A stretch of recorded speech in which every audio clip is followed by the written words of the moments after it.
This September, there are big changes coming to spellcasting in the new edition of Dungeons & Dragons. And in this video, I'm going to discuss those changes and how they impact the game today on Fat Dragon Adventure. From what I've seen, it appears that Wizards' overall aim is to make spellcasting more uniform. In the current edition, there are two ways the spellcaster learns spells: prepared and known. Prepared spellcasters pick their spells each day, while known spellcasters have a permanent list. Now, from what I can tell, it seems that all spellcasters will use the prepared system. Now, according to sources that I've come across, this change offers more flexibility for players who can now pick spells each day to adapt to all situations. However, I feel that this will require a bit more planning. Players will need to decide which spells to prepare.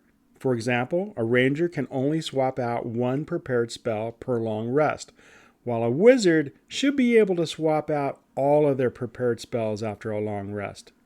Although a wizard can still only choose from their spells in their spellbook instead of from their class list. So what do you guys think about this? Is this a better way to handle magic in the game? I think there are still some unknowns that linger in the new rule set.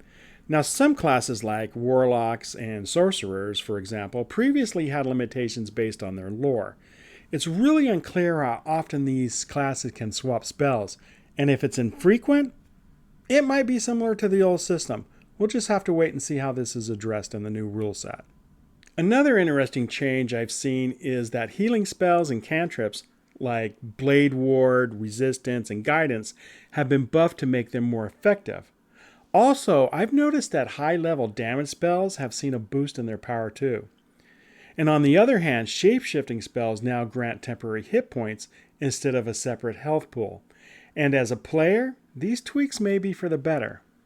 Ultimately, these new changes, I think, standardize spellcasting to some extent, and it certainly replaces two distinct magical subsystems with a single unified character class ability.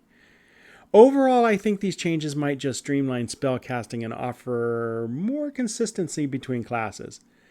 But I guess we'll just have to really wait and see how this all plays out for now. While there are some unknowns, I think it should make spellcasting more versatile overall. But hey, that's just my opinion. What do you guys think? Do you feel that Dungeons & Dragons is headed in the right direction with these planned changes to spellcasting? The new Player's Handbook is set to release in just a few days, so I guess we'll see then, huh? If you enjoyed this video and you can support this channel, then please go to our Patreon and don't forget to like, subscribe, and hit that bell notification so you never miss our next episode. Until then, ride that fat dragon, and thanks for watching. See you next time on Fat Dragon Adventure.